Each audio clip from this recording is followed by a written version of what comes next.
We all know the one thing we should never do is peek inside someone else's diary. Don't do it. But what if they wanted us to? Our next guest is giving us a backstage pass to his most personal thoughts and stories. Yeah, comedian, explorer and author Michael Palin is here with us after releasing the newest edition of his diaries. And there they are. It's quite a tome, this, Michael. There's a significant amount of memories in there. It is quite a tome, you know, but that's it. It covers 11 years. Yes. And what I want the diaries, what I want the book to do is not just to be about all the work you're doing, but the bits in between. Yeah. And the family life is there, and all the problems, medical examinations, all that sort of thing. Things that people don't really ever sort of, you know, put into books. No. It's all there because Warts and all, as it were. That's a sort of slab of life. So it does come out rather bulkily, yeah. I mean, when you say a slab of life, you really do grab the bull by the horns. I mean, you don't show any signs of slowing down at all. No. Well, I don't like slowing down, really. I mean, I know I will. I'll have to soon. But I love challenges. I love new work. I feel very privileged. I'm in a position where I can suggest things and go to places that other people wouldn't be able to see. And that's something that I think is really, really important to remember, that you know, there's lots to do, lots to see. This decade, from 1999 to 2009, you sort of described as young Michael growing up. Yeah. I've never been I kept a diary when I went travelling, and I've never been, and I always think and look back, think I really wish I had got the discipline of keeping a diary. Is it something you had done from a very early age? Yeah, I mean, I did at school, you know, you keep it for about 3 weeks. You get your let schoolboy's diary and scribble in, you know, Mr. Johnson was rude to me today or something like that, you know, got lines. But in 1969, I decided I would try and keep it because I'd just given up smoking, and that was a great big sort of challenge to my willpower. Right. I thought, what can I do with this re-energised willpower? Well, I'll try and keep a diary. And it was actually about the same time that Python began, by coincidence. So I sort of kept it going, and you know, I thought it'd be 5 weeks. It's been 55 still years. Going. Yeah. And these 10 years, then. So explain a little bit about what people will find in these 10 years and you growing up. Well, it was a sort of very busy period for travelling. I mean, I'd done around the world in 80 days, but in these diaries, there's the Hemingway adventure, Sahara, Himalaya, and all things which I think, can I really keep going? Well, let's have a go. And they work out quite well. So in a sense, what you'll find here is not the journeys themselves, because they're in book form already. Sure. But what happens between, you know, airport checkouts, you know, what are you doing at home, how things are going, and how you take decisions. I mean, there's lots of things in there, like I was about to write a novel, which was set in the Glasgow sewers. Oh, wow. A body is discovered. Don't ask me why. But I thought this was a brilliant idea. You know, I thought, oh, great, I'll do this. And then about 3 weeks later, totally forgotten, and you're doing something else, you know? And there are many moments where I say, I'm not going to travel anymore. That's it. I've done that. And then you immediately take on a sort of, you know, 10 Phone call parts. comes in, yeah. But that's what's so interesting about it, and what's so honest about it as well, is there's little tiny things in there that are just kind of, you're right, like health checkups and things like that. But then there are also kind of going and choosing a book for David Attenborough's birthday and cataclysmic events like 9/11.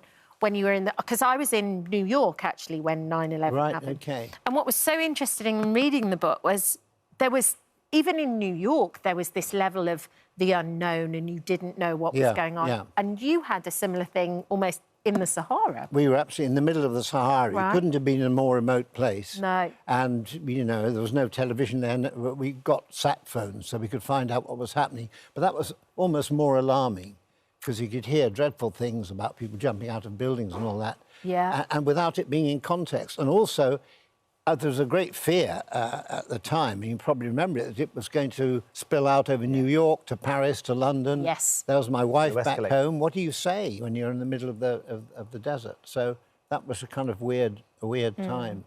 And the people there I mean, they don't keep in touch with the rest of the world all the time. So No. for them, it was just another day. And was it was a French couple that had a magazine? Yeah. That was the first time you saw any pictures? Yeah, so these French paragliders suddenly appeared. I was trying to ride a camel again. And all that. You know, just an everyday occurrence. As one does. Well, yes. Well, there are no taxis there. No, of course, yeah.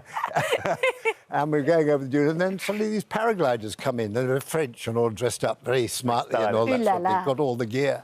And they had with them some magazines showing what had happened. That was the first time I saw the visuals of those appalling pictures of the towers falling. Yeah, and when you say, actually, when you say visuals, there are some very interesting visuals in the book as well. Like the time when you go to Billy Connolly's birthday and you wear a kilt. Yes. The proper way, too. The traditional way. How do you mean? Well, yes. Without regulation underwear. Yeah, exactly. And then you get in a helicopter, no less. I mean, that's... You're dicing with... you really are. All sorts. Yeah, well, that's the way Billy does these things. You know, he has a castle up in Scotland, and it was his 60th birthday. It was a terrific event. Yeah. But he did want people to wear kilts. So there was a staff of people selecting kilts, putting them on and all that.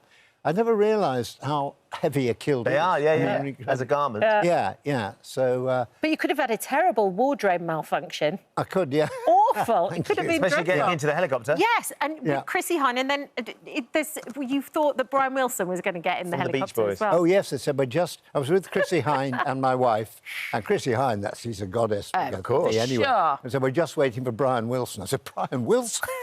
The Beach Boys? My God, I have a chance to meet him. Oh, no, he's a local MP. He wasn't very good at good vibrations. They came from Billy and the party rather than the singing. Michael, it's lovely to see you. You said that you've dropped a copy off with John Cleese. Yes. As you haven't had any response just yet. Well, no, it takes him time to... Is he being nice to you at the moment? Every now and again... He's incredibly rude. No. If he's nice to me, then there's trouble. You know something's gone wrong. But he's very comfortable now because Fawlty Towers is doing so well on stage. It is, yes. So he's quite quiet now. I see. He's revelling in his glory. He does appear quite a lot, as does David Attenborough and Alan Bennett. Those wonderful people I've met in my life. And there are little moments that would not be significant, but in the diaries that's just rather nice. Little gems. It's lovely. And you're on tour at the moment, and you're going to be talking about it and travelling around the country until October? Yeah, till October, yes, in various venues. I get up and talk through the 11 years, the good and the bad moments. And all that. Fabulous. Great. Michael, thank you for dropping by. Well, lovely. We'll probably see you in a month, because you're busy doing something else. Yes. We do like having you come in. It's always lovely. Can you stick around? Jamie's making some delicious food as well. Good. No. Jamie is always, when I come here, I just end up mouth-watering. all I've got is a biscuit. Please do. I'll feed you. We love you. He doesn't stop feeding everyone. No, we'll give you it to go. That is fantastic. Oh, he's holding up a cauliflower now. It's really getting to grips with it. Thank you for visiting our This Morning YouTube channel. We upload new content every day, so go ahead and hit that subscribe button so you don't miss out. And we'll see you in the morning. That he's not just the face on the top of a pint. He's the nation's... I am mostly. He's the nation's favourite chat show host turned best-selling novelist. You've sold over 1 million copies of your books worldwide. That's what they tell me. That is nuts, isn't it? Gordon Bennett. Yeah, well, like, it's one of those numbers that it's easy to say, and then you actually think about... And think about what that actually looks like. You know, if you're at a Taylor Swift concert, that's, you know... A fraction of 30,000. Yes. She's doing the maths. Yeah. Graham Norton is here to celebrate his latest book, Frankie, which is out now. It is, yeah. I've been listening to the audiobook. Have you? I love it. How on earth do you do all those characters and all those voices? Lots of them are women too. I mean, it's a full extravaganza. Which does sound, it makes it sound like it'll just be like farcical, but like the book is quite serious. The book is quite serious, so it's trying to find voices that aren't sort of comedy voices, but carried along, and it is mortifying because you're in that little kind of phone booth doing it, and every now and again you'll look up and see the guy on the other side of the glass just really that's the voice you're doing. But with all those voices, Kat was saying, did you practice them and plan them? Did you have a producer who kind of went, oh no, that's not quite right? So previously, when my books were just set in Ireland, I I just kind of went in and I thought, oh, I'll be fine. But of course, you then run out of Irish accents. Yeah. So, the members of the same family would come from totally different bits of the country. So this one, because it's the story of a life, so it travels around. Bits are in Ireland, bits are in London, and there's New York. So this one I did have to plan a bit, and I came up with some of the voices before I went in, yeah. And then do you listen to it back? No. Okay. No, that's Kat's. my job. That's Kat's lovely pleasure. Would you like me to send you notes from the margin? It's so good. But I think this is quite possibly your most ambitious book as well, because the lead is a female in it too. It is. I mean, look, I think, I started writing books about 10 years ago, so this is my 5th novel, and I think I wouldn't have had the confidence to do this then. Yeah. But now I did, because this is, this involves kind of research, because it's set in the past. It's the story of Frankie's life, and when we meet her, she's an old woman, she's living in East London, she's broken an ankle, and she gets this carer, and the carer is this young guy called Damien, and it turns out he's from the same little bit of West Cork that she is, and that kind of unlocks something in this old lady, and she starts telling her life story to Damien, and that is the book, really. It goes back to West Cork in the late 40s, and then you come with her to London in the kind of swinging 60s, and then there's New York in the 70s and the 80s. And so because of all of those things, I had to do a bit of research around it, do reading around the book, which I kind of enjoyed. I didn't think I would, because that feels like quite grown-up novelist time to do research. So, and actually, the structure for that has bases where people could look at it and go, well, Graham, that didn't happen in the 40s there, and that didn't happen in New York in the 60s. No, exactly. People can sort of pick Oh, and they will. Oh, they will. Oh, the pleasure they'll take in telling me, no, actually, that word came into vogue. So when you say you think that you couldn't have done this with your first few books as well, do you look back at those books and kind of go, gosh, how I wrote that was relatively, in your experience, so naive, and now where it is? No, I think what I did was I kind of matched the book to my ability, I feel. Like my first book, it was a cosy crime book because I knew the structure of that. You find a body, halfway through you find another body, at the end the detective's life's in danger, and then it's all solved. And, so I knew where I was. Whereas this, it is kind of harder to plan because, it's the story of a life. And it was interesting how, lives don't follow the arc of a novel story, so you have to kind of fudge it a bit to fit the story. And you're about to start a new season of Graham Norton. This very night. Are you? Yeah, tonight, yeah. Who's on tonight? Well, it'll be on tomorrow night. Yes. But if you want to hang around and say hello, you could say hello to Lady Gaga, Demi Moore, Colin Farrell, Richard Ayoade, and Jack Severetti and Miles Kane. No one you've ever heard of. No. Underachievers Anonymous. Just a quiet opening show. It's good, isn't it? Amazing. Yeah. Well, still amazing. Yeah, and look, because I just did a book tour and people, were asking questions. People were asking about the show coming back, and there is a weird bit on that first show back, and I don't know if you guys get this, but when you come into the studio and it feels so familiar, you're in the set, it's really familiar, but at the same time, it's kind of new, and particularly, I've been doing chat shows since 1998. Yes. So I've had a much bigger, slice of the pie than really I should, or that most people get, and so, you're aware of that privilege and aware of kind of like how lucky am I, and also that I still do enjoy it. But I think the really interesting thing about your show is, yes, you can have all these different guests and all these different really interesting elements, but you never know quite what magic is going to happen on that regular. That is the bit that keeps me interested, because there's an alchemy. On a good night, there's an alchemy on the couch, and suddenly I have the easiest job in the world. I'm just sat there watching that couch talk to each other and getting on.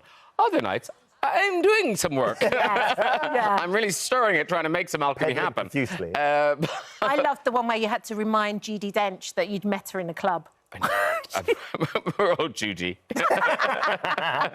Not that you're instantly forgettable, Graham. I mean, that's the worry. No, not that she'd blanked it. Not that she tried to forget it. But that's but that lineup, as soon as you get Lady Gaga, who's just done the Joker film, you've got Colin Farrell, who's just done the Penguin. Yeah. I mean, you've got a load of superheroes on the sofa to start. Yeah, well, have you watched the Penguin? Yes, isn't it great? We've got great. Colin's coming on. Yeah. Doesn't look like him. No, it doesn't look. I mean, it's a magic trick. Yeah. I mean, that's kind of what keeps you watching because you kind of think, how is that Colin Farrell? Yeah, he's on with us on Monday.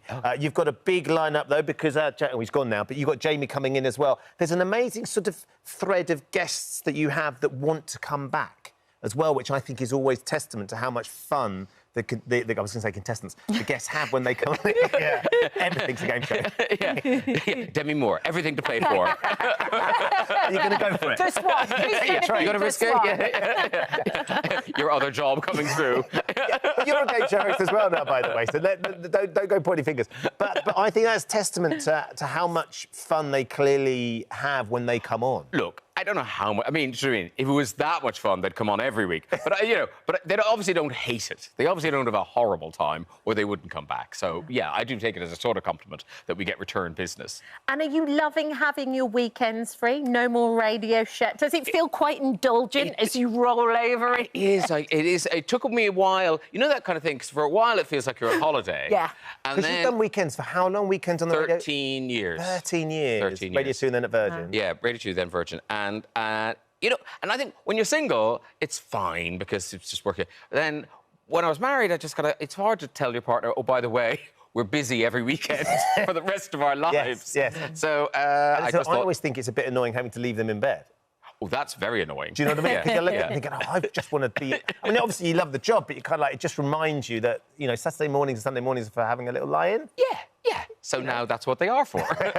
Do you think you're nicer... No, nice is the wrong word. Do you think you're sort of more generous to the guests now? Because sometimes Did you see him have to search for that one? I love the way that when you... I mean, we're talking sort of late 90s, early 2000s. Yeah. You would be a little bit more testy with some You'd be a bit spikier. Yes. And I think that was the mood of the time. Yeah. That, because we were coming off, I suppose, the back of, remember Clive Anderson and those things, where, the guest, or Dame Edna even, where the guest was the butt of the joke. And now it's very rare that I would put a joke in a question.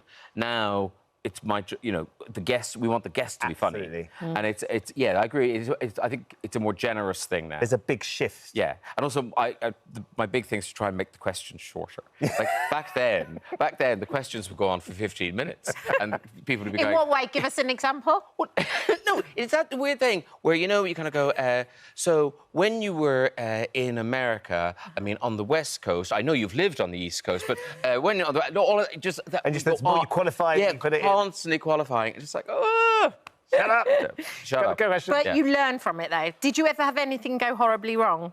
I mean, not really. No. I mean, the good thing about our show is if anything goes wrong, it's in. It's funny. It's going to be Lean funny into and it. all the thing. That's the bits that we love now as well. Yeah. I remember John Voight once was telling a story about being young and he made himself cry. Oh. We cut that out. Wow. No one knew. Not on our show. No tears on our sofa. John Voight crying, that's quite a thing. So that's in the archive somewhere. That's in the archive. Wow, Do you think at some point you'll write the book about the show? Oh, wouldn't that's my retirement plan. That's my, the smell of burning bridges. That's on my laptop. Yeah.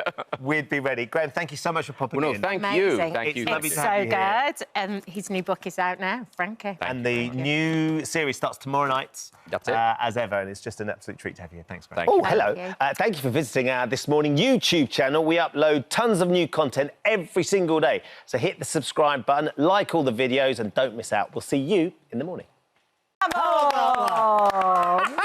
Come on. What an entrance, Jamie. Amazing dancing Thank too. you for joining in And with us. Jamie, you were ladies, tremendous. Ian, sensational. Who knew that our makeup artists and our floor Security. managers and security were such good dancers? So talented and so bendy. It's the way you whisk them around the floor. Do you think? Well, we That's had a what it is. rehearsal earlier today, you and I, and you go up nicely. I like the way you're made of gossamer. Oh, Is well, she- thank you was so much. tremendous. I lift from He within. can make anyone shine, this man. He has that talent. Lovely to see you. How are you Lovely. doing? It's so nice. Do you know, great. Absolutely great. It's just, do you know, I love this time of year. Stuff's happening. I love autumn. I know it feels like we've been in autumn since March, but get all the gear out. I love a woolly. Coats come out. Your guns are out. Look Yeah. at you. Someone's been working out. Ready. And it's just a great time. And then Strictly started, and it's just, great. And you've got your new book out. Got the new Brand novel new coming book, out. A Dance for the King. Tomorrow, it's out tomorrow, A Dance for the King. It's gone so well. I'm so pleased with the story. Raymond, if everybody knows some of the other stories, but Raymond is back in the ballroom. He's back from Africa. He's been in isn't Africa he? fighting Rommel. No, he's come back to the ballroom, but he's come back to the hotel, and there's things going on. So I've always wanted to write a spy novel. Yes. And I thought I was writing spy novels in the beginning. Then I got nominated for a Romantic Novel of the Year award, and it turned out that I wasn't writing. I was writing romance. Was that quite a shock to It was you? a bit of a surprise. I had no idea. But there's espionage in this one. Because nice. he's back in the hotel, and the things are going on in the hotel.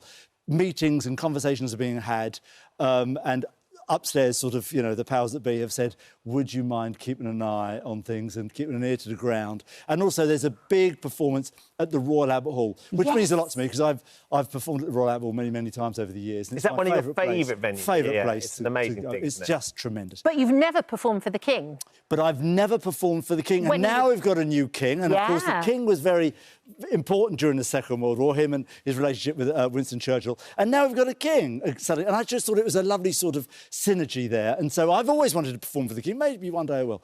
But so there's a big performance at the Royal Albert Hall for the King, with Raymond trying to save the country as well, really. I mean, it's all going on. It strikes me that Raymond's a little sort of alter ego of Anton. Do you think? It strikes me that I couldn't possibly say. Artistically, I couldn't possibly say. But part of you would have quite liked to have been a spy. I can imagine you being a... I would have been a ridiculous spy. You're supposed to go around and be unnoticed. I'd be like that. Hello, my loves. He doesn't have time to be a spy. How many tours are you about to... How many tours are you I'm about to go back out on the road again in October. There's a book tour? There's a book tour. Christmas book tour. We've got a Christmas show coming up at Christmas. So during the whole of December, come and see me, Anton, at Christmas. But before that, I'm going out on the road with the two girls and my lovely company. Lance Ellington's joining me. The wonderful Laura Emmett's joining me. Let me tell you about Laura Emmett. She's just come out of Frozen. She was magnificent. She's so brilliant. And she's going to join me for this early part of the show. This is your show, isn't it? I came to see... This is the one you came to see in the Palladium. Stunning. You were at the Palladium. The Palladium. Place. My other favourite place in the world to be. I mean, do you know, I'm so fortunate. I never take anything for granted. And those moments are so special to me. Pinch me, maybe. Because the Palladium and the Albert Hall and things like that. And it's just the most... I am the luckiest guy in the world, and I never take it for granted. So I'm eternally grateful for everybody who comes and supports me. So thank you to everybody who comes and the books and enjoys the books and the stories. Do your family ever see you, though? Yes, they do. Because you have children and a long-suffering wife. My wife is remarkable. She is the greatest person I've ever met in my entire life. And my children are fabulous. Oh, there you are, look. They are wonderful. Twins. It's just... And I wrote a children's book, because I had 10 minutes. I wrote a children's book, and I just wanted to write something for my children. Yeah. That's basically the premise. I wanted to write a book for my children. So I wrote a children's book based on twins. Again, set during the Second World War, about them being evacuated and... people, the images of men walking on the water and the adventure sense of the adventure with that story as well. So, are they showing any dancing artistic flair? They are there, and musically as well. They've got a lovely ear for music. They both, they're both sort of trying to learn to play the piano and doing a bit of dancing and stuff. So they're really interested in it all, and they love coming to the theatre. So they love coming to see shows. So they're sort of, they understand the world. Ingratiated in the world. Perfect. OK, Strictly. Yes, I know. Isn't it marvellous? Gotta talk about it. Wasn't it a brilliant start? I mean, the start of the show was just phenomenal, wasn't it? It was so good. And there's so many wonderful characters on the show. And the dancing was really quite good. Crave gave something like... Was really quite good. Well, no, because it's week 1. Normally they're awful. I've danced with some who can remember their own name, let alone the steps. That Garraway. She was brilliant. And so there was some fantastic dancing at the weekend. This weekend's going to be really interesting because this is the first weekend it gets really serious. Because somebody goes home. So it's week 2, first elimination. And it all gets a bit serious then. People are starting to go, all right, hello. I'm good friends with Chris McCausland, and Chris had talked to us about, very early on, about being asked to do this and the fact that, obviously, he doesn't know the show. It sounds like people are just commentating and critiquing music. I mean, and watching him with Diane was I have to be honest with you. absolute joy. I was blown away. And I know, listen, and I know he doesn't want to go, oh, I don't want to be judged differently from everybody else because I'm blind. Listen, you are, Chris, you are extraordinary. What you were able to, I thought they would, what I generally thought was that they'd probably come out, she'd take hold, she'd grab hold of him tight, and they'd start dancing, and they're side by side. Amazing. She's upside down. He's playing a guitar with a playing leg. a guitar with a leg. Just the most brilliant. And we won't go on about this. I mean, he's blind, because I know he wouldn't want us to. But I have to take my hat off to him. He is extraordinary talent. If you so follow exciting them, to if you watch. follow them on social media as well, the two of them keep doing these diaries, and it's absolutely hilarious because Chris talking about Diane, who talks a lot, and then what's coming up, and how stressed they all were. And all of them were so stressed last Saturday night. It's like the most nervous he's ever been. He said, I don't remember feeling nerves like that in my life, but actually they're excited about this week. So the anticipation to do more. And again, they'll get to the top of the stairs on Saturday night and it'll all come back. I know Paul Merson, I had a little brief word with Paul Merson when I arrived, and he said he hadn't felt like this since forever ago, when he was sort of rolling out for England or something like that. I mean, it is that situation, because it is such an extraordinary moment in your life that you're going to walk out in front of millions of people, in front of the whole studio, doing an American Smooth or a Cha-Cha-Cha or something. Brilliant. They are brilliant. I think that's one of the reasons that people at home love it so much. Yes, they love the sparkle and the drama and you guys and the tan. But it is that moment, I think, that people really get invested in. And even 20 years later, it's still getting this huge audience. We recast it every year, which is brilliant. So we get a whole new bunch of storylines. The audience, this is the most integral part of the show, I think, is that the audience vote. That makes it... That makes there's an ownership of the ownership of the show by the audience. So they vote, and so now we have 5 judges, not 4, which is vitally important for the show. But also, it stayed true to itself. And there's a moment, what it's like making telly. A lot of it is stuff, but then there's a real moment of truth. Yeah. And that's the moment they go, and dancing the cha-cha-cha. Yeah. And they go like that. It's like anaesthetic for the legs. That's the moment. And we because we're like that at home, we love to watch that and see how they get on. And we just support them, all of them. Well, we're looking forward to this weekend. It's lovely to see you. Good luck with the book. A Dance for the King. And the book tour. Hello, quick word thank you for visiting our This Morning YouTube channel. We upload tons of new content every single day. So hit the subscribe button, like all the videos, and don't miss out. We'll see you in the morning. My next guest, he's known for his iconic roles on screen and, of course, his formidable persona as the football hard man that he was, and a very talented footballer, which I think is often forgotten about. But that was a good aside there. Yeah. Very good. You just got that in, Ben. Just squeezed it in. You're right, Nancy. Yeah. Do you want a hand, love? Do you want a hand? Do you need a little bit of elbow grease? From you any time. But did you ever imagine that the one and only Vinnie Jones would be starring in a musical? Yeah, he's swapping the screen for the stage to join the cast of Only Fools and Horses, the musical, and he joins us now to tell us more. Good morning, Vin.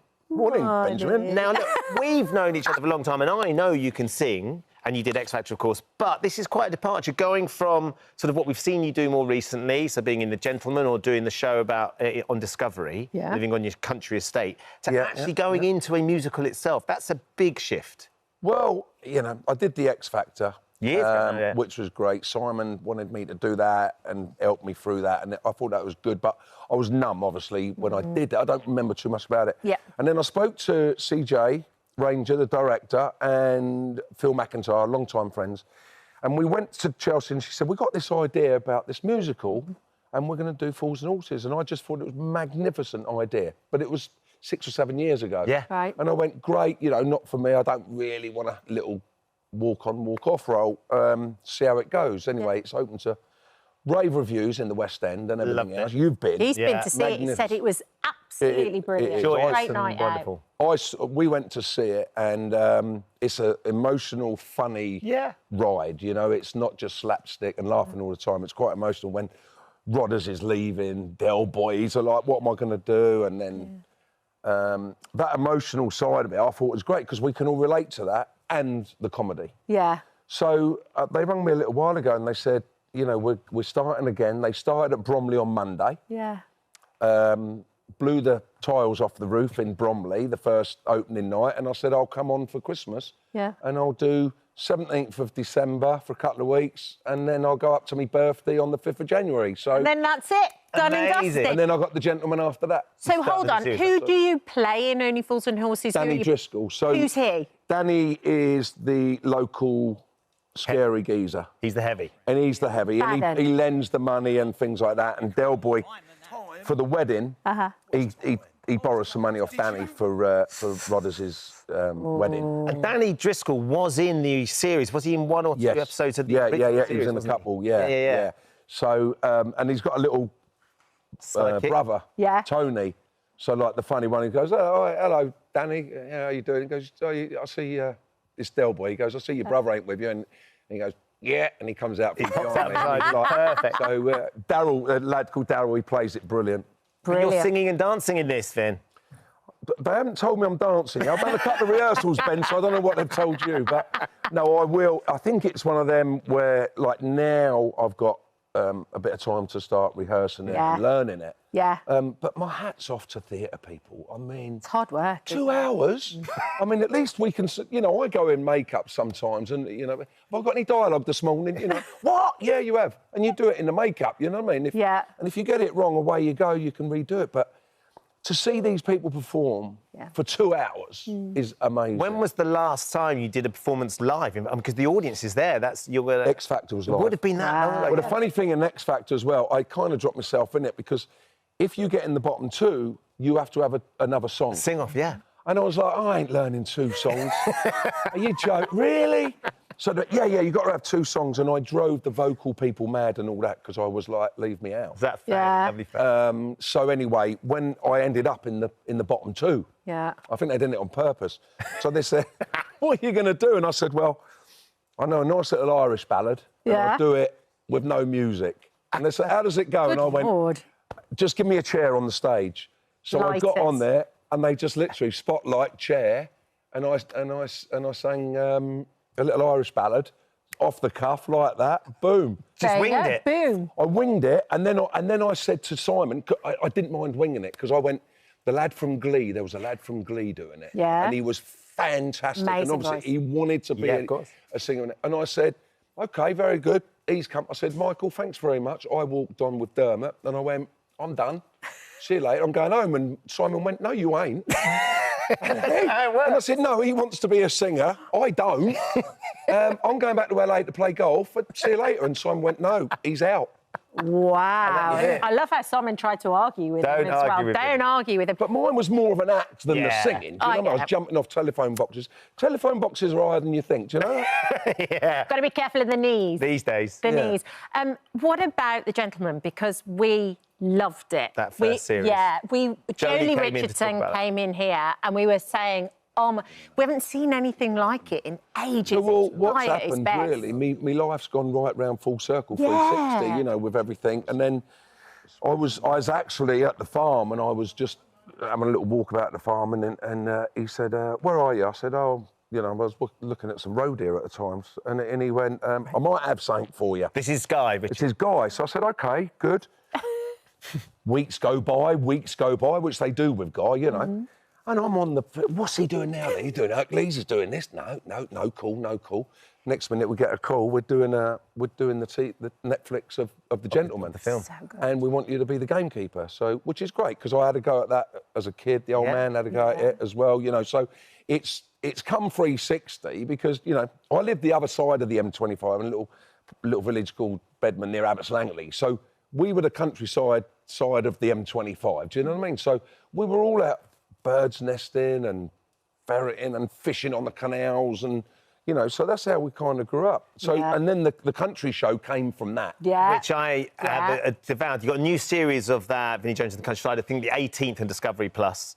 That's your farm. It's your farm that you're sort of rebuilding, you're regenerating. Yeah, and your dysfunctional family, Vin. It is. But what it is, like, you know, I mean, since the things that have happened to me, you know, personally, you know, mental health knocks on your door, you know.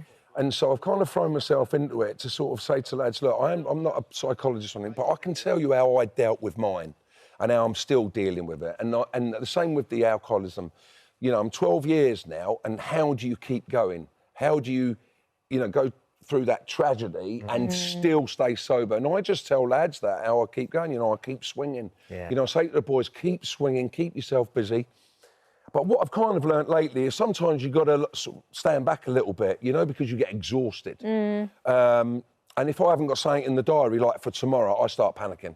I'm like, what we're doing tomorrow? You know, stay so busy. in the show, we've got Wobbly and Emma, Blondie, she's here today. So with you here? She's here, yeah. She's probably going through the bins at the moment, recycling somewhere. Hello, there she's over there. There she is, Blondie. There she is. To be fair, the grief you give, Emma, on that show, I'm amazed she puts up with it. How do you put up with it? You don't have to, you know. I'm amazed. All of them, they all put up with you. It's amazing. She's very small, but she packs a big punch. She does. She's a pocket rocket. She needs to. Well, her and Wobbly in the second season are ganging up on me a little bit, you know, so... Excellent.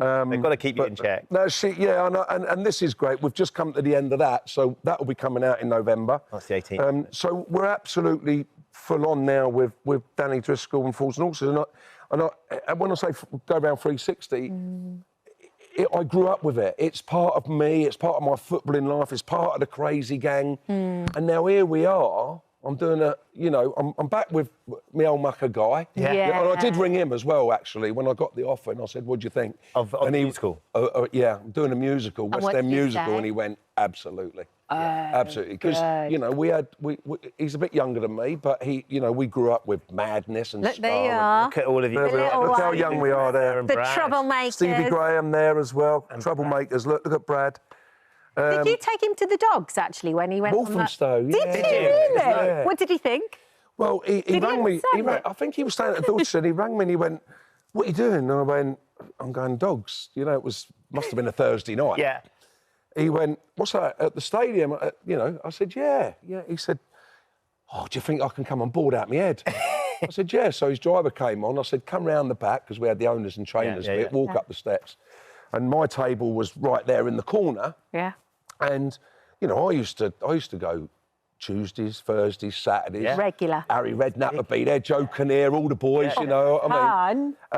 Have a meal and all that. Everyone used to go dog Saturday night. So anyway, on the Thursday, he came, and I'd said to May, little Irish waitress, I said to her, you don't tell anyone. You promise. And she goes, all right, Vinny, no, I won't. So he comes in, he slips in, and everyone's looking up, and they think it's a lookalike. Right, yeah. Oh, it's Vinny, it's a lookalike, he's messing around. Yeah. Well, I think a little later on, May might have had a little whiskey or something, and might have whispered to a couple of people that Brad Pitt was upstairs. And, all hell let loose. But, no, we had a great night, and found him a great fella, you know, just one of the boys, you know. And he loved it, you know. And then, you know, in L.A., he lived up Bronson, Sunset and Bronson. We used to go around and play cards at his house. Brilliant. And proper one of the chaps. Amazing memories, Vinny. It's lovely. Great, but you were there when I had the Cadillac and all that. Stories all day. Jenny and I filmed with Vinny in LA, and then he said, right, we're going to take you out tonight. And we went to Mr. Miyagi's to a karaoke night. And it was a karaoke night with Vinny, a couple of his friends. But it's like, it was, all of the singers were amazing. And we'd had a couple of light ales. We were getting up there, started singing, didn't we? I think I'd done Bad Leroy Brown. So I've given it all that, and I think my mate Colsey, I think he got on, they pulled the plug on him, I think. Because he wasn't good enough. It's not karaoke like we have over here. No. Brilliant. No, they ate it. They were like booing us and all that. Brilliant. Shut up. Well, do we have to carry on with the show, or can we just sit here for... We do have to, because there's plenty more to get through. I've got to get back to the farm. Fine, all right, we'll let you go. The tickets for Only Fools and Horses, the musical, are available right now. You're there from the 17th 17th of December, so 2 weeks before Christmas and a week after I'm there. Yeah. The Apollo. Just and before his birthday. 18th of November for the new series on Discovery Plus as well. Yeah. And then you start the new series, The Second Gentleman, season. filming in March, and try and get back to LA for a couple of months. Are you in doing between. a Crazy Gang documentary for that as well? Is there going to be a Crazy Gang documentary? I've just done something for Netflix about me as a footballer and going through it all, and there's a lot of Crazy Gang stuff in there for Netflix. So Right. I've been busy, mate. Been absolutely rocking on. But that's what I say. Keep swinging. All the lads out there, you know, life is hard. Yeah. We are not saying it ain't, but, you know, keep swinging, boys.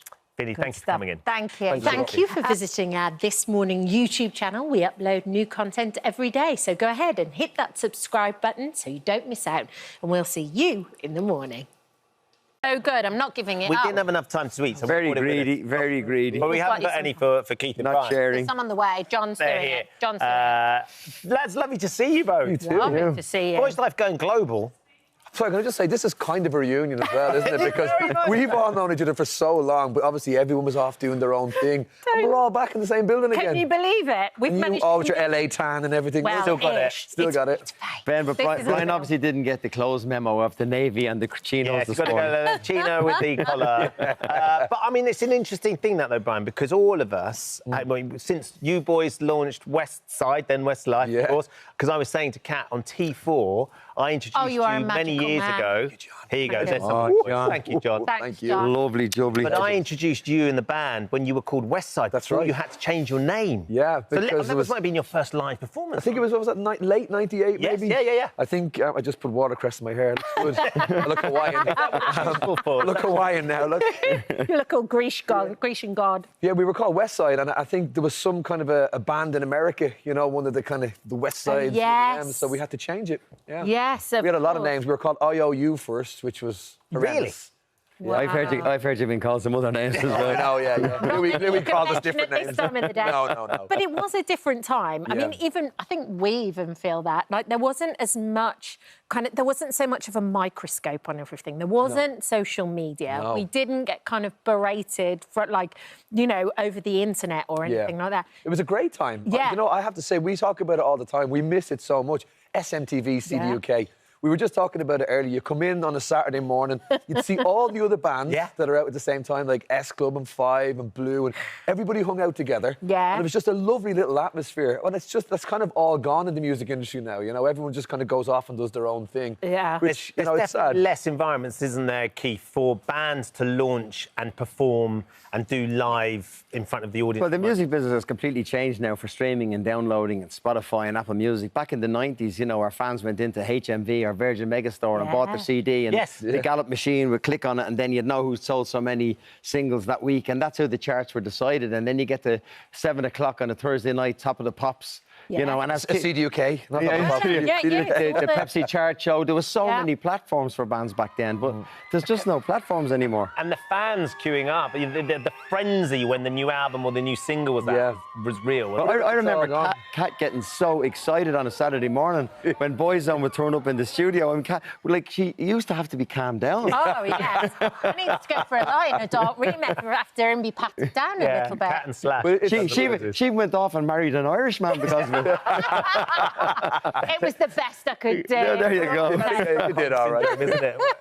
Essentially. But now obviously the two of you got together. I didn't realise it was 8 years ago you first got together. We've been working a long time together now. I mean, it started off as an autobiographical show where we were kind of reminiscing about the times that we'd had over 20 or 25 years in the business. And it just kind of organically grew into recording artists. And we've been in writing and recording new music. And obviously, we still celebrate the Westlife and the Boyzone music, but we do our own stuff now as well. And we're just very lucky to have a job. Listen, if the truth be told, I just couldn't leave another band again. I just had to stay this time. It's like expensive divorces. Absolutely. That's what it is. And then you're now actually about to go on a world tour. Yeah. Which is very exciting because back in the 90s, we never really got the opportunity to tour the States. And we had some success in the States, but we never got a chance to tour there. It was the late 90s when Boyzone had a first hit with No Matter What in the States, and that was when we decided to take a year off, which obviously grew into 7. So we never really got to tour the States. And this time round now, the tour starts in Ireland. in January, and then we're going all over the UK, and then from the UK we go to the States, east side, then west side, and then New Zealand, Australia, and on. But I mean, that touring the States particularly, that's hard work. I mean, you're going back to the early boy band days when you boys were absolutely flying. You didn't stop working and promoting. No, absolutely, and that's kind of what's happening on this tour as well. Obviously, the shows that we're doing mostly around the world are the same. They're kind of big theatres. But in America, we're going to be playing some smaller venues and starting again. And obviously with our new music out now, we're going to be doing radio stations. And we're kind of going back to how it was when we were 18 again, which is kind of exciting. I think we've got the new single. We can play a little bit of the new single, which I absolutely... The song is kind of based upon all the cuts and the bruises, the knockbacks, you know, from when we first started, the people that probably didn't really want to see us succeed, and the fact that we did and we are. And it's like, it doesn't really matter what happened. It made us who we are today. We'll take the bruises, we'll take the knocks again. We'll do it all over again. We wouldn't change it because we love where we are right now. And that's what we wrote the song about. And don't you think there's a new wave of enthusiasm as well, where it's like, yeah, we want to go all around the world and we want that kind of success. Yeah, I don't think we ever thought we'd have that excitement again. You know, but Keith's been doing it for 30 years, and for me, it's over 25 years. And he's much older than you, though. Just had to put it out there. But hang on, look, I still look 10 years younger than him, though. He looks good on it, Keith's first tour was in black and white. Their tickets are on sale. The new single is as well. Thank you for visiting our This Morning YouTube channel. We upload new content every day, so go ahead and hit that subscribe button so you don't miss out, and we'll see you in the morning. Who's cute, a little bit cheeky, beautiful inside and in, and outside, and has a world-famous laugh? I don't know, who? No, it's not Alison Amador, it is. It's Elmo! Hey, Elmo! Elmo! This is so lovely. Oh, Elmo's so happy to be here. And you know what? Elmo learned a new word today. Come on, what's the new word? Gurning. What? Gurning. Gurning. Gurning. Can you gurn? That's brilliant. That is the best gurn ever. Elmo didn't know that word before. Oh, It's a so nice lovely word, to see isn't it? you. Yeah. Well, listen, I know you and your Sesame Street Should Elmo friends. stop gurning now? No, You keep going. Who cares? We know you and your friends on Sesame Street. You're really looking at the power of giggles. Yeah. Why do you think laughter is so important? Well, you know, it's really important to stay happy and have a positive life, you know? Yeah. So laughing is very important. It is. And it's kind of Elmo's thing. Well, listen. That's so cute. Oh, you are too. Elmo, Elmo. I love Sesame Street. So nice. Elmo, you've got a lovely laugh. Have you? Thank you. Have you heard Alison's laugh? As Oh, well? it's a wonderful laugh. Have you heard my laugh? Yes, of course, you're famous. Oh, you're famous. Elmo knows about you. There you go. That's Alison. That's my laugh. Oh, gosh, Oh, it's everywhere, Elmo. You'll never get rid How of do you it. do that? I don't know. Magic. It's when someone makes me laugh. It's when someone makes... Can I ask you a question? Sure you can. What is your favourite joke? Okay, this is a really good one, okay? Yeah, give it to me. Elmo, just learn this. Why is 6 afraid of 7? Why is 6 afraid of 7? I think I know. I wanna hear. What is it? Because 7, 8, 9. Yeah. I love it. 7, 8, 9. Cookie Monster taught Elmo that joke. Oh, I love Cookie Monster. How is he? Is he He's all right? good. Oh, He's good. Emma, what makes you happy? You're making everyone else happy, and you're telling lovely jokes. What makes you happy? Well, that's what makes Elmo happy. To make other people happy. Yeah. It's very important to spread kindness, you know? Why do you think it's important to talk about our feelings, though? But you know, it's interesting, because a couple months ago, Elmo asked people how they were doing. And Elmo didn't realize, you know, some people were doing well, but then some people weren't. And you don't really know how someone's doing unless you ask. So it's very important to ask and listen. Can I ask you? Yes. How are you doing? Thank you for asking. Elmo's doing very well. How about yourself? I'm doing good. I'm doing good. Now that you're here, I'm doing really good. Really? Yeah. Oh, good. Can You're we hear that amazing. laugh again? Can you play that down?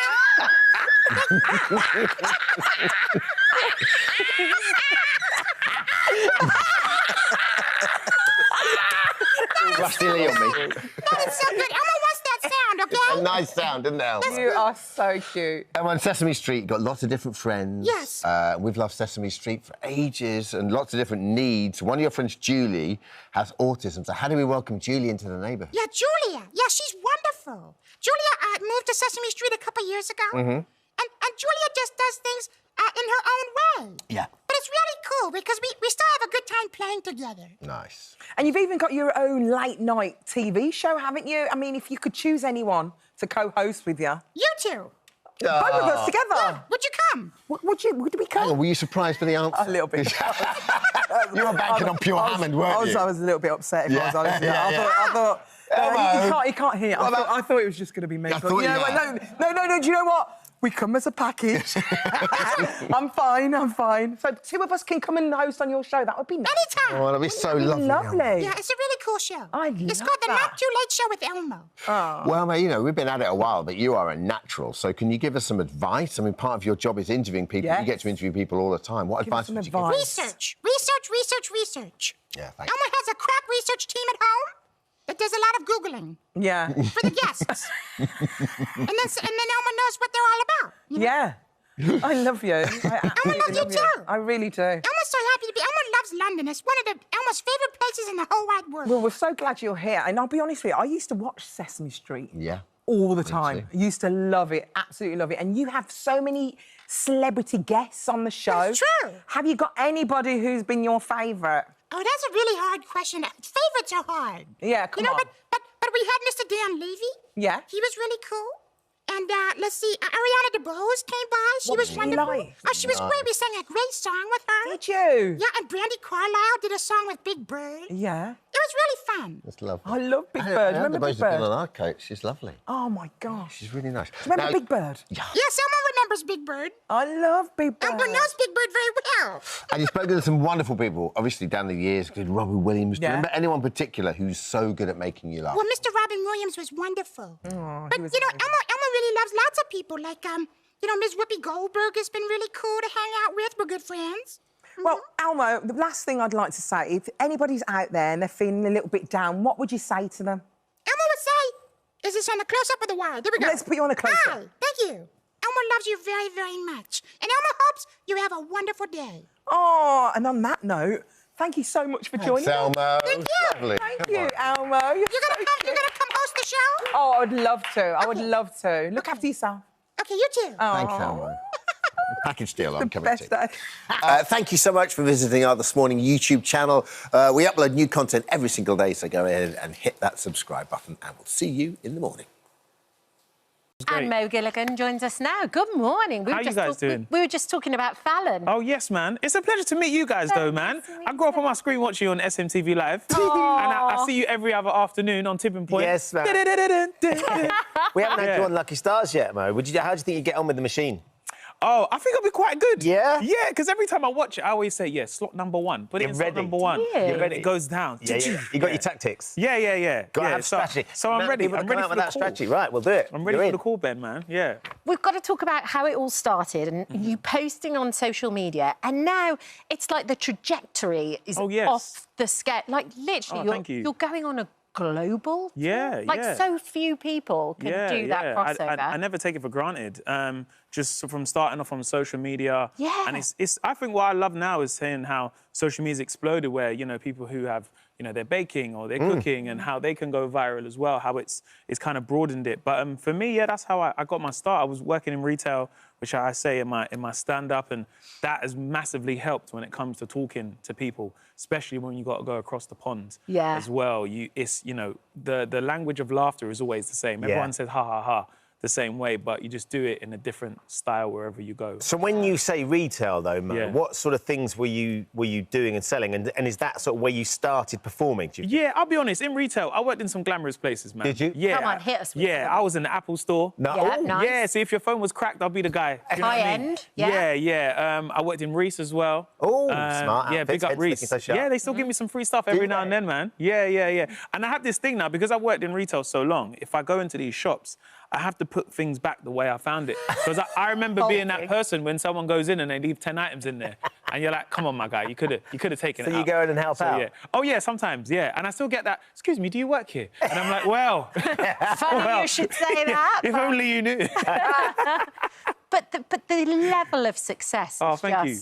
Yeah, amazing. Because you did the world tour, first of all, and now you've added on more dates. Yes, so we started the world tour. I started in February, so I was in the States. We started in LA. I know you was living in LA for quite a long time as well. How'd you go down in LA? Yeah, it was good. It was really good. I think my accent is so unthreatening now. I've said it a few times before, but whenever I go somewhere and I speak, and Americans are like, oh my God, where are you from? And I'm like, I'm from London. And they always want to have something that associates from London, but it doesn't make sense. They're like, oh my God, we went to Barcelona last year. And you're like, oh, okay, good for you, man. But it's because America's so big, so they feel like Barcelona is just there. Yeah. So it went down really well in America. We went to Dubai. We had a show there in Dubai.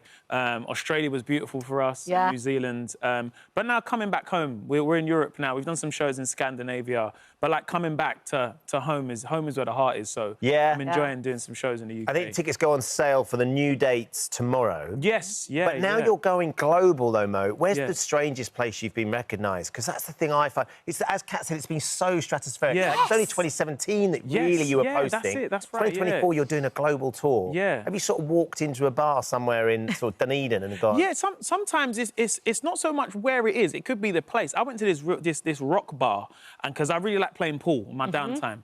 So I went to this kind of very heavy metal rock bar, and, you know, I'm playing pool, and the guy in Amsterdam was like, oh, my God, Mo Gilligan. And I'm like, wait, you know who I am in this environment. Wait, was that your Dutch accent? Yeah, that's my Dutch. That's my Dutch. Yeah, Again? My name's Mo Gilligan. How's it going? Can't believe doing shipping. He had the anti the second time. It was great. I can't lie, I was under pressure still.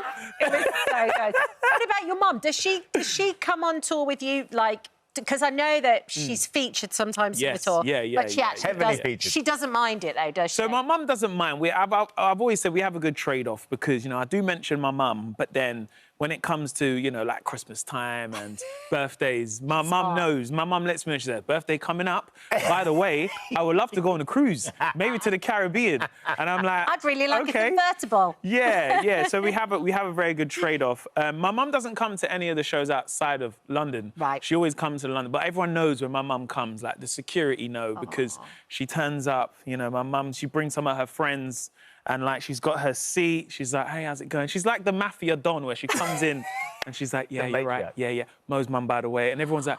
And everyone keeps saying to me, there's I met your mum, by the way. Loveliest lady. And I'm like, yeah, she's really running. She is. Stuff. Pulling the strings. Yeah, for sure. Does she get nervous watching you? No, I don't think she does now. I think my mum does this thing where, like, when she shows off about me now, it'll be very subtle. You know, sometimes it might be like an electrician doing some work in the house, and, you know, he'll notice something on the wall, and he'll be like, hang on, is your... She goes, yeah, that's my son, Mo Gilligan. You know, if you could, you know, do this a bit cheaper for me, though, that'd be great.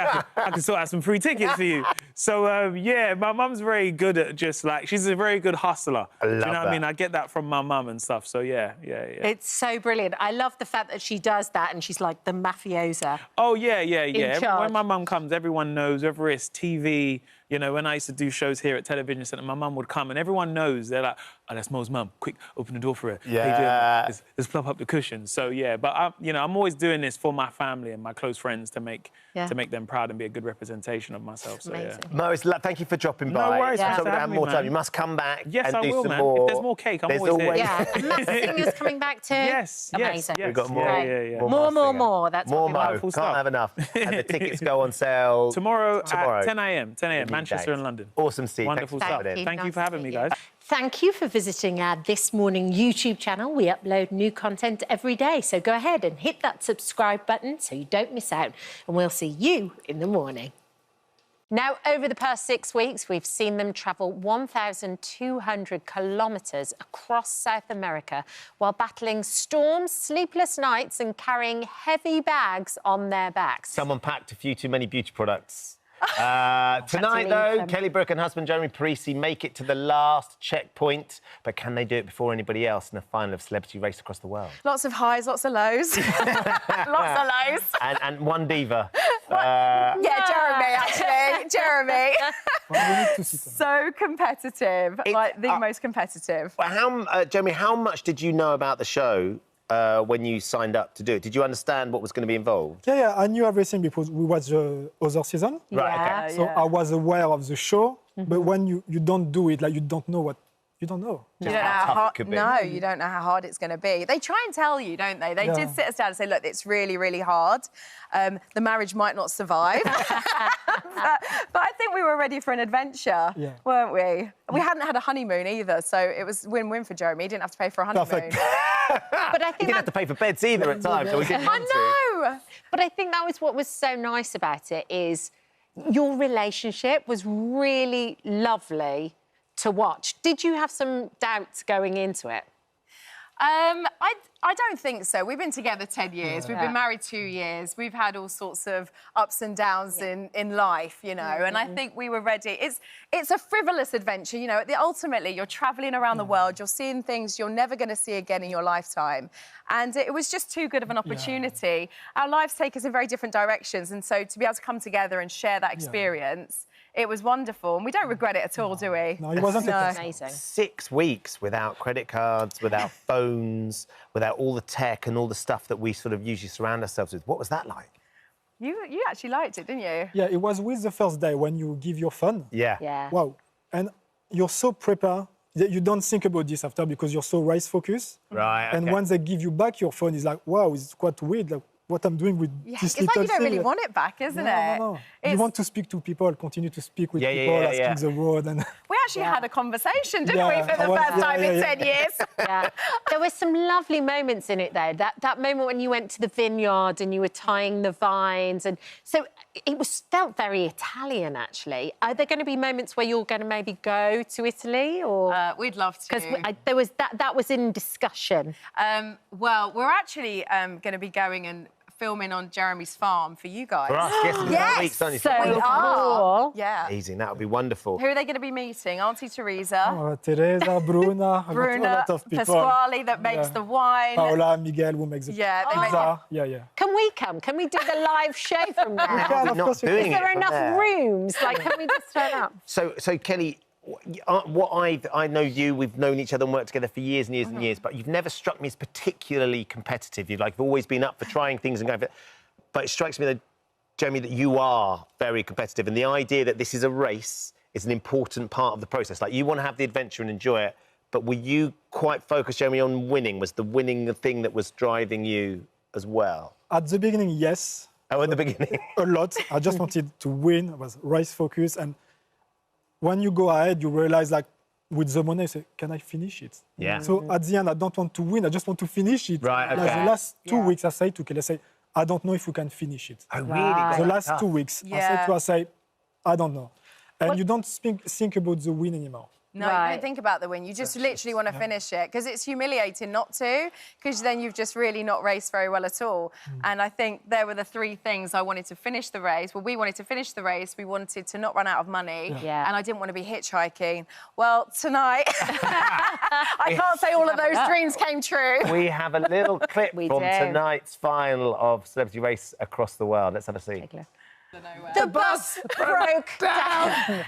So many things are out of your hands. It doesn't matter how good you are. The producers going, they're getting a bit too close. Let's just throw, we both just went, throw a fan belt in the works. I know. It's probably the worst thing that can happen. But it happens, you know, people... last leg. Yeah. So, you know, when I'm fighting to, like, have a bed on the bus and to sleep and have upgrades, it's because you just don't know what's around the corner and you need to be so rested and prepared. So that was my strategy, just for us to be prepared. Were you prepared? To this? No, not really. You can't be prepared to this.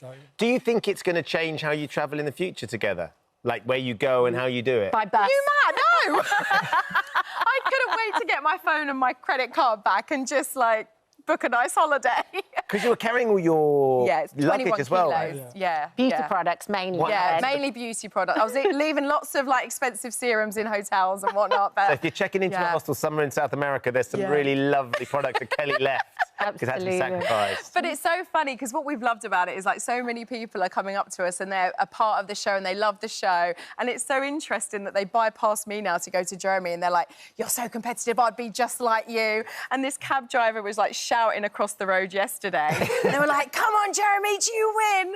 And I looked at Jeremy and I said, do you realise who you're standing next to? He was standing next to Daniel Craig. And the cab driver just completely ignored Daniel Craig.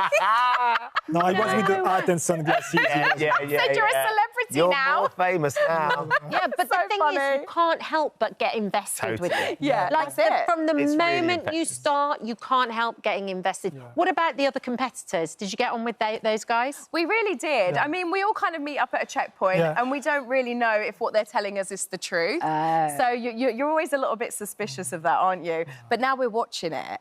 Yeah. Jeremy's like, look, Sam and Scott, they've got napkins on their chair heads. They were obviously travelling first class, and you're noticing how much they're spending on their hotels. Yeah. Managing the budget is a big part of it as well, right? Yeah. But they seem to like agree on what they were spending. I think they're good, very good. But me and you, we kind of argued a bit about what we were spending. Just a few times. like in 5 weeks is nothing. Like 1 minute tension is... Yeah, 1 minute tension. I think you've got a lovely dynamic between the two of you. I agree. It was really watchable. It was great. Thank you for coming in and sharing. The final is tonight. Celebrity Race Across the World on BBC One at 9 o'clock. Can they do it? Do they recover from the broken down coach? Oh, you'll have to see. Lovely stuff. Great to see you. Thanks for coming in. Oh, hello. Thank you for visiting our This Morning YouTube channel. We upload tons of new content every single day. So hit the subscribe button, like all the videos, and don't miss out. We'll see you in the morning. First, together, they could have tangoed their way to Argentina. They're as familiar with the salsa than our kitchen and have danced more cha-cha-chas than we've had cha-cha-chats on the sofa. Yeah, if the puns didn't give it away, it's time for us to welcome 5 former Strictly pros to the studio. Please put your hands together for the legends of the ballroom. Woohoo! Here we go, we've got Brendan, we've got James, we've got Basha, Vincent and Ian.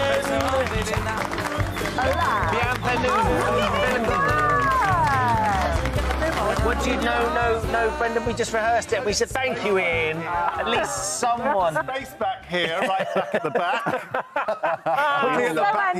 Why am I always at the back? It's not fair. You're the tallest one. I know, I can't help it. Big ones to the back. But look, you're looking after Vincent as well. Oh, yeah, that's true. I'm standing up, by the way.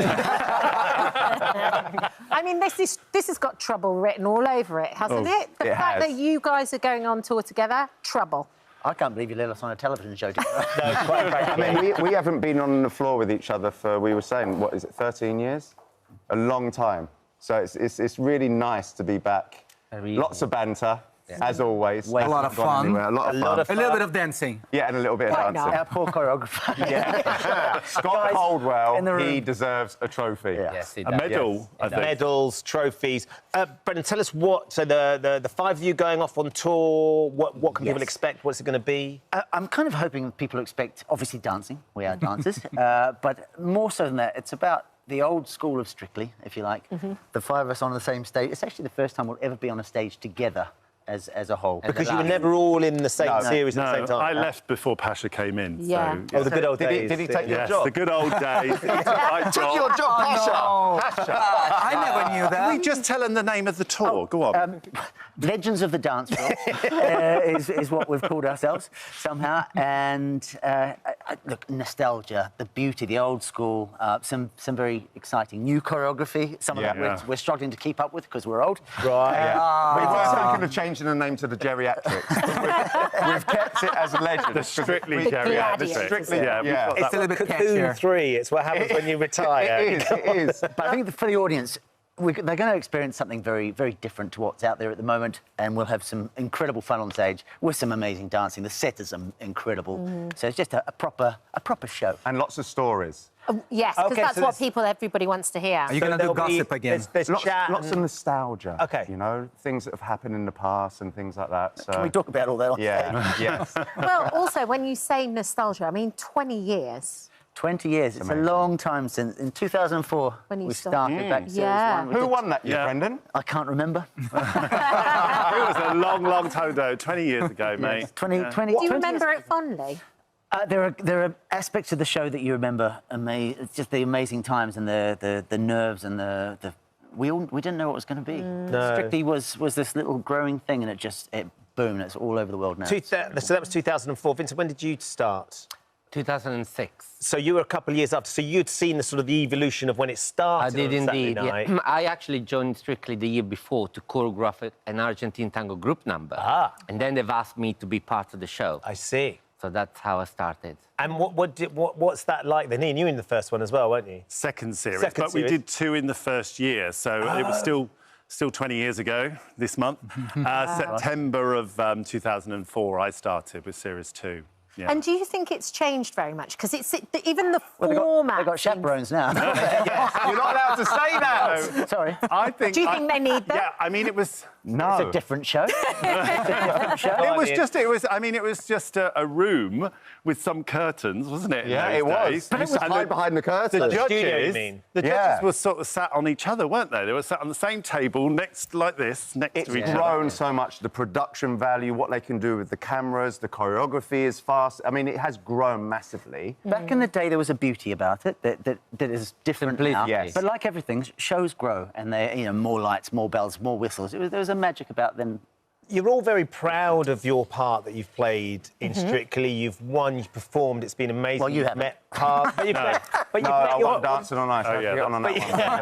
But you've met your partners, you've met your wives, you've had family members. How difficult, James, has it been to see what's been going on over the last year, particularly, and the microscope that's been held up in terms of what some of the celebs have experienced? Yeah, I mean, I think it's sad, of course, because it is such a family show. We've all, like you said, we love the show. I still love watching it. I watch it with my 4-year-old daughter. She loves the show. So, yeah, it is sad. You know, these are two isolated incidences. That apart from that, if you speak to most people, 99% of the people that have done Strictly, they've had such an amazing experience. So we're talking about 2 incidents over 20 years. And it's such a shame it's happened at this crucial moment in the Strictly history. The show is amazing. I think it's going to go on for many more years to come. I still love watching it, and yeah, it's just a shame. Those two incidences, though, Pasha, how do you think that's going to impact Strictly for the dancers this year? Because you've talked about the chaperones, so we know there's going to be chaperones in the dance studio, in the rehearsal studio. But other than that, how do you think it will change? I think the measures were taken, and we should focus on positivity, what that show brings to the family, and everyone can turn up and watch it at home and have a lot of fun. We don't have chaperones on this show, so we're going to have there's no box bar. We can literally say what we like. I know. He's broken his finger already. He's broken. What about that one, Pasha? He's broken his fingers already. And stitches in his chin. Yeah. How did you do that? Dancing. Dancing could be Maybe you do need chaperones. Maybe we do. Maybe we do. Listen, the thing with dance is it's very physical. Sure. What the pros and partners go through on Strictly or in a rehearsal room like this, it's intense. Yeah. You've got to get it. You've got to be on it. When you're doing lifts, you're gonna have accidents. We've had a punch in the face. We've had a broken finger. It's how it works, but it's also what makes it so exciting. Sure. It's amazing. But do you think it's reached a level where it's too much? There's too much pressure on the celebrities because we've seen all these different moves. We've seen the lifts. We've seen we're asking for more. When you won Series 1, compared to sort of the winner from last year, like the expectation, the demands, and all those sorts of things. It's same. Lucky that you won it in the first one. Didn't stand a chance in the rest. I think the reason it's so successful today is because of how good the people were on the first year. I think that's the reason why it's so good, is because as teachers and choreographers, we want to be the best. We want to win. And we do push the celebrities as hard as we can, but it's an amazing process. What a great thing for the celebrities to be able to do, to go on a show and be able to learn a skill that someone else is teaching them every week. But also celebrities coming now, been exposed to all the success of the show, what was happening before. They want to do better. They want to push themselves to the next level. And they want to get a husband and 2 children. That happens once in a blue moon. When the magic happens. So, Ian, tell us where everyone can see Legends of the Ballroom, where they're going to be able to find you. We start off in Leicester. 1st of October. 1st of October. And then we're touring the whole country. I think we're at the Adelphi Theatre in London on the 8th of October. We're also in Newcastle. Where else are we? We are great. Actually, it's easier to go on the website. Legendsofthedancefloor.com. Is that right? Yes. Perfect. Yeah.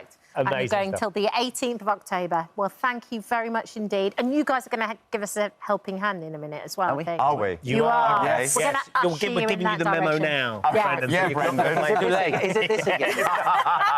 We didn't get so well. Can you do the move that they didn't get on there? No, I can't. Go on, do the move they didn't get it. You know what I think? Thank you for visiting our This Morning YouTube channel. We upload new content every day, so go ahead and hit that subscribe button so you don't miss out, and we'll see you in the morning. After bursting onto the UK charts at just 15 years old, Lulu, of course, has gone on to enjoy an extraordinary 60-year career with multiple #1 hits, a Eurovision victory, even a Bond theme tune. And as she celebrates the incredible milestone with a final farewell tour, she's joining us to reveal what fans can expect. Lovely to see you this morning. It's always great to see you. Lovely. You two are actually a great couple. You're joyous. Aww. You know, and I think in my work, I want to be joyous. Yeah. I want to feel the joy. And you kind of do that. This show does it. It does, doesn't it? Well, when we're talking about Christmas in September, everything's... How inoffensive were they? I was thinking, oh, for God's sake. But they were so sweet. They were in on the joke. They were lovely. Are you big Christmas fan, Lulu? Love it. And actually, I really never want to take my tree down, but I do. I couldn't have it up at summer. I couldn't. There's that bad luck thing that people say it is as well, isn't it? I'm not superstitious. You're not? Not me. So let's talk about the farewell tour. Yes. Because you were on not that long ago. This is it. I'm She's sure the that was Elton it. John of the farewell tour. March, you were here, and it was all going to finish. And now we're back doing some more. She's having a nice time, that's why. It's very true, but all of that is kind of pertinent. And it's only 10 gigs. Okay. And the Well, thing 10 at the moment. Somebody said how long you can be doing. Anyway, 10 gigs because they've actually, you know, very nicely parceled it so that they're not crammed. Before, I'm 75, so I decided I don't want to do that anymore. That cramming these shows together, you know. Yeah. I mean, I did 2 gigs the other day. I've got, you know, a book I'm working on. This is the memoir, like a 75-year-old. This is the memoir. So the tour and the memoir, and then there's documentary, I think. Yes, I think so. And then there's talk of other things. What other things, Lulu? Don't go quiet on us now. You know, you talk about all these things and then they don't quite come together. But, you know, there's a lot to talk about because 60 years I've done a lot. Is there going to be a movie of your life? Something. I reckon a documentary. Well, we've got the documentary, but we need a movie of her life as well. Who would you have play you if you could? Oh, no, I'd have to think about that. Oh, yeah, there's a you few would. to go Although through. I like Saoirse Ronan. Oh, she's amazing. Because I think she can do anything. Yes. I love Saoirse Ronan. But talking of doing anything, like when you're reading the book, like you've sung a Bond tune. What was that for? The Man with the Golden Gun. 1974. That was the year we were born. Just before you were born. I'm such an old fart. I mean, it's ridiculous. You were born that year. But you know what? You never age, though, either. Oh. And I think it is because you are curious and you learn new things and you've had this search for life. Yeah, you just love life. I'm not complacent, that's for sure. Yeah. I just don't take it for granted. Oh, my God, where did they find that old piece of film? I mean, there's so much. There's a lot out there. That's why the documentary is going to be fascinating. What is that? That's the 80s, got to be. Look at the hair. It does look big hair. doesn't it? Big hair. You started to Sir with Love with Sidney Poitier when you were 16. Yeah, Boom Bang Eurovision, you won Boomer Bang Bang. Oh, my God. You married a Bee Gee. You had your own TV shows on the BBC from 1968 to 73. That's a long run. David Bowie, you did a song with David Bowie. I had a hit record with David, yeah. I did, that was kind of amazing because there was I saw myself Saturday night television, you know, singing and dancing my head off, and he was too cool for school. So cool. And said, you know, swore, in fact, emphatically, the record companies don't get you. They don't get your voice either. I'm going to make a hit record with you. And I went, really? Whoa, he gets me. He sees me. Because I struggled, you know. That's amazing for someone of his sort of credibility. Well, cool. His cool factor was in the stratosphere. And I was like Mrs. Saturday Night TV, you know. It's a very different world. A whole different world, but he saw the other side of me. But that was kind of like the Beatles as well. When the Beatles turned around and somebody said to them, who are you listening to? And they said you, didn't they? What were they on? It was, they were on Ready, Steady, Go. Look at that picture, by the way. Oh, the cat that got the cream. Yeah. I mean, look at that face. That wee fat face. And what did they say about you? They were listening to Shout. That was their favourite release of the week. And then they asked me to do a show with them, which was unbelievable. In fact, I just worked with Paul just a few weeks ago. I did a few BVs on one of his tracks. On one of his new songs. Was it good?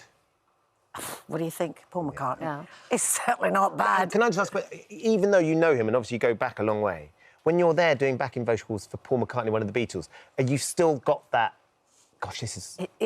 I said, can I do that again? I don't think that was very good because I was just trying too hard to be good, you know? And he went, yeah, you know, he was so relaxed, so easy. So are these all the stories that are going to be in the farewell tour as well? Because I think that's what people want to... They want to hear some of these stories. The thing that I've noticed, because it was such a... The tour was so... I mean, I had a tear every night. Did you? Yeah. Sometimes I cried, but sometimes it was just a tear. But I was very emotional because there's all the films, all the videos, all, you know, snatch bits of everything. And then the little bits of just, you know, talk about, dialogue about my experiences and all the people. And then it goes through, and, you know, and then there's Take That, and then there's the film I did last year with Diane. And the acting thing, and the, you know, there was, it reminded me of what I'd done. I forget what I've done, because I miss his, not Johnny on the spot, I miss his running ahead of myself. Although I try, because of the meditation, I try to be more present, and I've achieved that to a degree. But the wee Lulu from Glasgow is still there, and I'm always, like, charging ahead. But I think that's what has happened is that there's the music that people remember, that they can feel a little maybe sad or poignant about. You know, there's a bit of film of Morris and I, which actually makes me... My ex-husband, who came to the final show, he said that was my favourite bit, Morris. And it was, he said, I cried. And, you know, there's moments like that. And then there's like, get up, you know, and have fun. So I've been so lucky, so that when they said, look, a lot of people couldn't get in, sold out, what about doing some more? I went, oh, really? Now I've said, and then they said, just 5, and then it went 8 maybe, and then now it's 10. But spread out so that I can feel the joy and not feel that they're crammed and I'm exhausted. I mean, you know. And celebrate your birthday too. You've got to do that. Exactly. I'm not going to stop celebrating to the year. No, everybody wants to be able to come and celebrate with you. We're thrilled that you came back to see us, and you are doing some more. Long may it continue. We want this to be the longest farewell ever. Yes. Almost farewell. Almost. Lulu's farewell tour. Champagne for Lulu continues in November. We'll see you soon, I hope. Thank you. All right, God bless you. Thank you. Thank you for visiting our This Morning YouTube channel. We upload new content every day, so go ahead and hit that subscribe button so you don't miss out, and we'll see you in the morning.